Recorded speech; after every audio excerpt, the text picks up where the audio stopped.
Welcome to the Property Investors Podcast. Thanks so much for tuning in. Make sure you subscribe so you never miss an upload. You can catch us on Apple Podcasts, Spotify and YouTube. Enjoy this week's show and don't forget to share it with all your friends. I'm Russell Leeds. I'm Ricky Mandel. And this week we're going to be looking at the biggest housing crash since the 2008 financial crisis. I don't know whether you guys realise this, but we are in the biggest housing crash since 2008. Were you aware of this, Ricks? I wasn't aware of it actually until I started reading your screen. Yeah, well, I've been making some notes, you see. Nationwide do a house price index, which basically looks at the different house prices across the UK. And what they've said is last month in July, the annual house price dropped down to minus 3.8%. Now, this is the biggest decline in house prices since July 2009. Wow. So we're talking like quite a long time here. Now, just to put this into a bit of perspective, it's 4.5% down from the house peak in August 2022. So back in August last year, the average house price in the UK was 273,751. Right now, the average house price in the UK is 260,828. Now, of course, that's the UK as an average. So Right. it does depend on what areas you're investing in. So, for example, the Midlands hasn't been hit too bad. So in the East Midlands, we've only seen a 1.1% drop. And in the West Midlands, we've seen a 1.9% drop. But then other areas will even it out. So East Anglia is a 4.7% drop. The Northwest, if you've got houses in Manchester or Liverpool, we've got a 4.4% drop. So it's been a pretty significant drop in the last year. So first of all, I suppose, why is that? Why have we had a sudden drop, the biggest drop since 2009? Well, I suppose the elephant in the room that we're all aware of is interest rates, right? Interest rates have absolutely skyrocketed in recent times. So right now, the average mortgage interest, you're looking at what? About 6.5%? Yeah. 6.5%? Now, a couple of years ago, the average mortgage interest rate was only 1.95, right? So it's absolutely gone through the roof in the last couple of years. See, when I started, by the way, when we talk about interest rates, when I started in property, I didn't know what determined the interest rate. I didn't, because I've heard of base rate when I started, but I didn't understand what the difference is between base rate and then the interest rate that you'd pay when you get a mortgage. So what is the difference between, what is the base rate and why does that have an impact on what the interest rates are? So base rate is what the Bank of England sets the interest rate at. And of course, if that goes up, the mortgage rates are going to go up as well. So base rate has been super, super low. Now, to be fair, and we've talked about this before, to be fair, over the last sort of 20 years, interest rates have been lower than they've ever been. So when I was born, interest rates were about 14, 15%, which is super, super high. They've gone really low now. Oh, that was a very long time ago. That was a very long time. It was 34 years Have we got any ago. recent figures within the last kind of 50 years? But in the last sort of 20 years, they've been really low, and base rate has been as low as like 0.25%. That's crazy, isn't it? It's just gone up to 5.25%. Now, I've got a property at the moment, and my interest rates are low because I've got a fixed interest rate. So I'm paying £799 a month on the mortgage. £799. I've been paying £799 for years. However, in November, my fixed period runs out. So in November, I'm going to have to go onto a new interest rate. So I'm paying £799 right now. What do you think my mortgage is going to be when You remortgage? when I remortgage in November? I'm guessing it will be around maybe 1,300, 1,400. Very close, yeah. It's about 1,300. So it's going to go up about £500. Now, for me, that's not really a problem because I'm doing it as service accommodation. I make it over £1,000 a month anyway. So are you going to fix the interest, or are you going to do it on a variable? Well, so I'm speaking to the broker at the moment. There's kind of three options that I could do. So one, I could go on a tracker mortgage. And the tracker mortgage basically looks at the Bank of England's interest rates. And if that goes up, your mortgage goes up. If that goes down, your mortgage goes down. But it's a bit more expensive now. Another option is I could fix for 2 years, or I could fix for 5 years. Now the interesting thing is, normally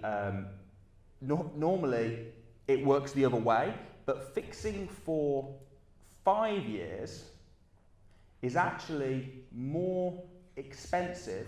Sorry, no, it's cheaper. Fixing for 5 years is actually cheaper than fixing for 2, which to me suggests that they know that they are going to come back down again. Yeah. So I'm not super worried. I'm okay. The people I'm worried about are all, there's over 1 million people who are in the same position as me, except for it's their personal home, and their interest rates are going to go through the roof, and suddenly they're going to have to pay £500 more or whatever it is for them. They're the ones paying the mortgage, not a tenant. Not a tenant. Now I've got someone renting it as service accommodation, so I'm okay, because I'm making over £1,000 a month anyway. So okay, I'm going to make £500 less. Boo-hoo on this one deal. Is there a limit on what the base rate could be? Is there a bit of information where it's like, right, it will never go above this much? I don't think so. I mean, I can't imagine it going crazy anytime soon. But I mean, we spoke about this before, didn't we? About how in certain countries it's like 100 and something %. Yeah. And their economy is just totally messed up. So I don't think there's a limit, not that I'm aware of. But I don't think it's going to change too much. I do think mortgages will come down. The fact that they're allowing you to fix it for 5 years and that's cheaper than fixing it for 2 would suggest that everyone thinks it's going to come down. We know that inflation is looking like it's coming down. So I don't think it's too bad for us as property investors. In fact, we'll move on later later about some of the opportunities that are actually going to be presented to property investors. The people that are in trouble are the people who've got their own house and the interest rate's suddenly about to go up like crazy and they can't afford, and to compound all this as well, wages are going down. Because wages are staying the same, but inflation's going up. So money's being worth less. So wages are going down, they're having to pay more on the houses, and we've already seen repossessions in the UK this quarter have gone up 24% based on this time last year. So what's happening is people are not able to afford their homes, not able to afford their mortgages, and houses are getting repossessed. And there's 1.6 million more homeowners that are in fixed terms at the moment, but they're about to be in the situation where their fixed term runs out, their mortgage goes up, and they're going to be in big trouble. Now, the government obviously doesn't want this to happen. You know, they don't want loads of people to get their homes repossessed. So Jeremy Hunt has brought in some mortgage measures to try and protect. Samuel was speaking to a mortgage broker and he touched on this on one of his YouTube videos recently, and he was saying about how they're going to allow people to switch to interest-free mortgages for 6 months, right, without penalty. So if their repayment mortgages at the moment, and then the interest goes up, but then they allow them to switch to interest-free, that means their payments will hopefully fall back down. Will they have to pay the interest at some point? They're still paying the interest. They're getting a break from paying the repayments. Right. Yeah. So they're paying interest only for 6 months, and then they start paying the repayments. Yeah. Or the other thing that Jeremy Hunt said as well as that, is that he'll allow people to extend their mortgages. So let's say you've had a mortgage and you've got 10 years left on it. They'll allow you to extend it for, say, to 20 years, which will then reduce the payments as well. So there are things that they're doing. However, I still think that there are going to be people here that are really, really struggling. And I think there are a lot of investors as well. Although the house prices have dropped a bit, what's really dropped is buyers. There's been less movement. Less people have been putting their houses for sale, less people have been buying. It's down about 20% what it was this time last year, which is why, I don't know if you found this, but when you're going out looking for properties, you'll see that there are people who are willing to take quite a big discount. Oh yeah. That wasn't happening. I remember when we were talking about deal sourcing a couple of years ago, and it was like, man, it's so hard to find anyone that's willing to take less than $5,000 off the asking price, because I'm going in, I'm offering the asking price, and they're like, well, it's all right, someone's already offered $20,000 above the asking price. Yeah. How long ago was I that? remember just after the pandemic that was the case. Yeah. When we came out of the pandemic, it was like, I remember trying to book viewings on properties, and I'd book a viewing in for 3 days later, but then I'd receive a phone call from the agent saying, cancelled the viewing because we've sold it now. Yeah. They were going that quick. Or you'd book a viewing and they'd be like, yeah, we'll book you in then. We're doing a group viewing. Yeah. There'll be 50 of you. One of them's already bid above the asking price, but you're more than welcome to come along. One of them's a regular investor that will probably buy it from us anyway. Yeah. But come along. Yeah, that's true, isn't it? Yeah. So, with all this being said, as property investors, I think there's two big lessons that we can, or two big actions, I suppose, that we should be taking right now. First thing, and you probably guys all know this quote, but Warren Buffett says that it's wise for investors to be fearful when others are greedy, and greedy when others are fearful. So the fact that the market's dipped, the fact that house prices are dipping, the fact no one's buying right now, what does that suggest the vast bulk of the market are right now? Fearful, right? Because no one's wanting to buy, because they're worried house prices might come down, interest rates might go up. So I do think this is a very good opportunity to buy property and to be looking for property, to be getting bargains, to be doing BRRs, things like that. This is interesting because if you say to someone, the market's crashing right now, so you should be looking at buy refurbished finances, most people would go, well, hold on a minute. If the house prices are going down, why would I look at buy refurbished refinance? But it's such a great opportunity. Yeah. And it goes back to the point you said earlier. People are willing to take a discounted price because they want to sell quick before it crashes even more. And where we make our money with buy refurb refinance is getting a below market value deal and forcing the value of the house back up. Yeah, and it might be that if you buy a house right now to do as a BRR, it might be that you can't refinance it in 6 months. But it might be that in 2 years, it's massively gone up, for example, right? So people tend to buy, when something's going up, people see it going up and are like, oh, I want to buy that because it's going up. And people are often scared to buy when they see it coming down, but actually it's the people that buy it when it's down that make the money, because we know it's going to go back up again. It's down right now, so that means it's a good time to buy. Yeah. Also, lease options. This is going to be my next point. Go on, right? go on. So you're excited about. I'm excited about this one. I'm excited about this one because there are going to be people, and we mentioned this earlier, 24% repossessions have gone up already, right, this quarter. And we know there are loads more people that are going to be in trouble as well. That is a bad situation. However, as a property entrepreneur, and that's what we are, we're property entrepreneurs. Property investors, we're also entrepreneurs. As an entrepreneur, your job is to solve a need. So when there's a need, if you can solve the need, you'll get paid, right? So it's not taking advantage of people. You're helping people if you can offer a lease option, because all these people, with house prices dropping, there's a good chance that they're going to be in what? Negative equity. Negative. What do you want to explain very quickly what negative equity is? Yeah, so let's say, for example, someone's bought their house a few years ago and they bought it for 100 grand. Now there's been a crash. The house might be now worth 70 grand. But they've got a mortgage and they've got an outstanding loan on the property, which they got the loan to value at £100,000. So now the loan on the property is more than what the actual value of the house is. So they can't sell it because they need to sell it for 100 grand to be able to pay back the mortgage. So, but it's not worth that now because it's crashed. So they're stuck. So they're stuck. Well, normally, if you're a negative equity like that, it means you can't sell. Yeah. Right? So it means you've got to hold on to it. That might not be a problem. No. You might just think, oh, well, I can't sell. Damn it, I'll hold on to it till it goes up. But what about if you were in negative equity and you couldn't afford your mortgage repayments? Now you can't sell, you can't refinance because you're in negative equity, and you can't afford, you're screwed. Yeah. You're going to get repossessed, right? So as property entrepreneurs, we should be looking for these people and, like you said, offering them a lease option because they are stuck. And we could be saving people from not only we'll obviously make money from it as well, but we'll also be saving people from getting repossessed. It's good business. It's good. It's a win-win. It is a win-win. We're helping people by, helping them pay their mortgages. They've still got the house for now. They've got, and here's another thing with lease options. You can be creative with them. Go on. Let's hear your creative juices flowing. So a straightforward lease option. Yeah. Because there's different types of options.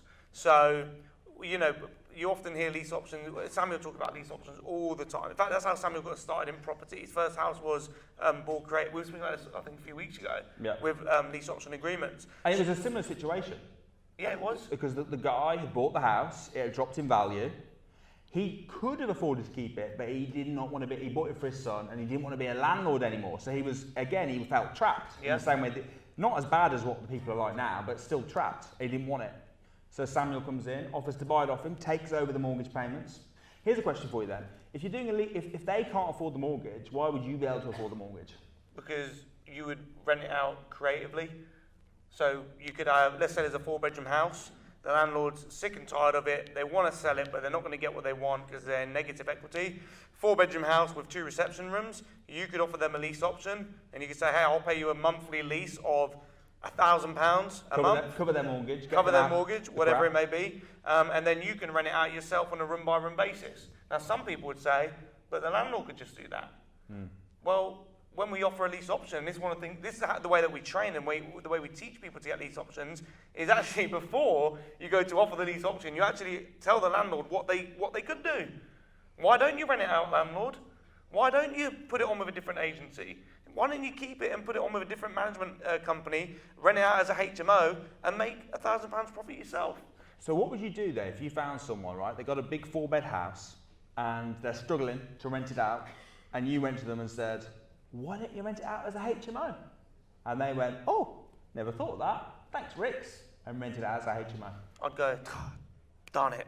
I was only joking. No, I wouldn't say that. I would say, fair enough. Do you want me to put you in touch with a good HMO manager in the area? So you'd be happy to lose the deal in order to help them out? Absolutely.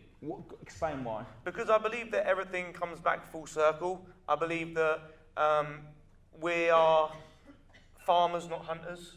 So we throw seeds, we help people, and it will come back round to feed us at some point. So I think Samuel telling the story of some very similar situation where there was someone that he was going to view a house. He was going to view their house, and he offered them, below market value. He offered them to put it on with a different agency. They said no to both of them. But when he said about renting it out, they did rent it out.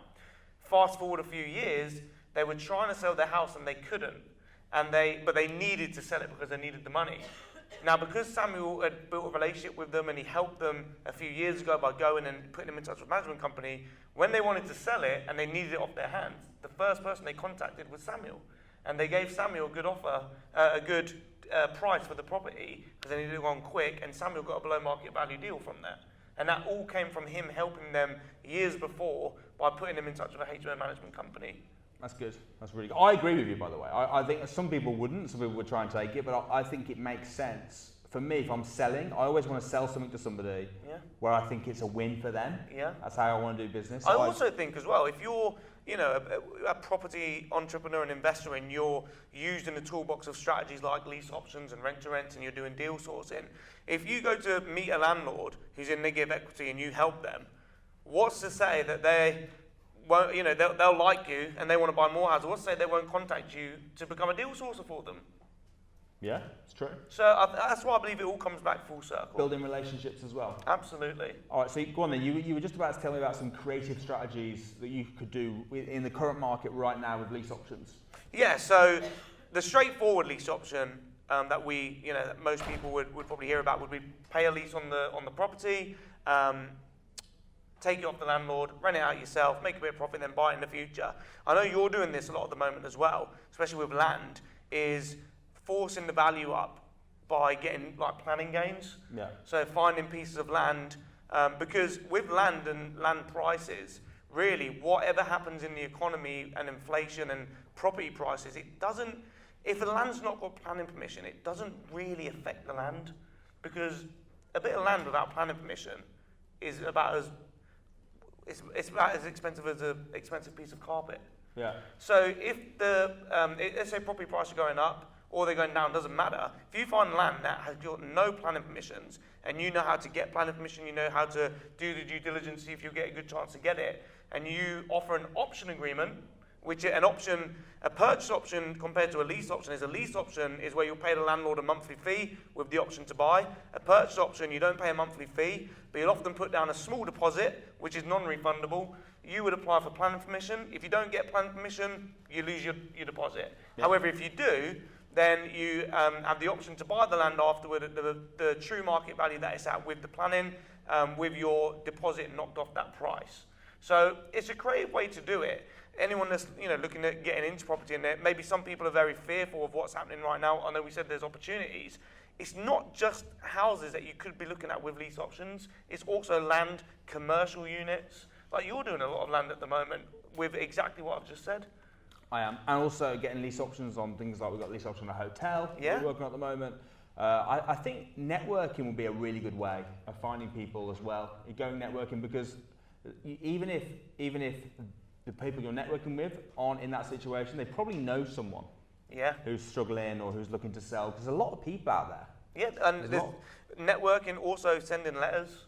Yeah. Sending letters. There's all different kinds of ways that you can do it. But I think the main thing, if you're looking to, speak to landlords that are in negative equity and that need the help, it's about putting yourself in the right rooms and positioning yourself in front of people that need the help. You've got to identify what the problem is, and you need to have the skills to be able to solve the problem. Position yourself in front of these landlords and see if you can help. And if you can help, a lot of them will be homeowners as well. It's not just landlords. Yeah. It's just people that own their own home. Yeah, it would. And I know people that right now that are very scared because of what the whole thing we've just spoken about with interest rates. People are so fearful at the moment. Yeah. And rightfully so, because if you like that one you said with the going up by £500, if you have a full-time job and you've got a property and you're paying your mortgage and it goes up and you've got enough just to get by, that £500 extra a month is going to cripple you.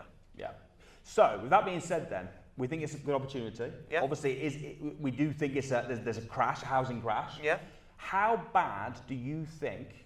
Get your crystal ball out here. Okay. How bad do you think this crash is going to be? It's fallen. It's the most it's fallen since 2009 in a month, in a given month, right? I know it's the annual figure, but in a month. Do you think it's going to continue dropping? Do you think they're going to absolutely bottom out? How low do you think they'll go? Do you think it will steady out, be a bit of a soft landing? Do you think they'll go up again quickly? What are your thoughts? I think they will go up again pretty quick and pretty soon. And the reason for that is because I think as soon as the interest rates start to drop, I think people will then start buying again. Yeah. Also, I think so too. I don't think they're going to drop super low. I think that we already know that although interest rates might continue going up this year, we know they're predicted to come down a lot in the next couple of years after that. So I think that will have an impact. Do you also think as well, with interest rates being really high at the moment, like 6%, do you think like if they drop to, let's say they come down to 3.5%, 4%, do you think people will be like, that's an absolute bargain? Yeah. Because they're so high at the moment. I think we get used to what we're at very, very quickly. Yeah. I think everything becomes normal. I mean, just look at COVID. Yeah. Everyone's talking about it's the new normal. It's the new normal now. Can't go next to you. We wouldn't be able to sit this close, Rick. No. We'll be at one side of the stage each. Everyone's like, it became really normal. But then when it went away, now it's really weird that it was like that. And now this is really normal again. Yeah. I think we're very adaptable as humans. I think we get used to stuff very, very quickly. So I think when they drop down, I'm not sure if they'll drop down to what they have been for the last 20 years, though. What do you think they'll drop to? I don't know. I'm not. I mean, traditionally, outside of this sort of little time we're talking about, mortgage rates have been sort of like 5%. That's not that. It's not that high. We've been used to really, really low. So I'm not sure if it will. I do think it will come down though. I think it will steady out. I think we're on a small island here in the UK. Properties are in high demand. We all need houses to live in.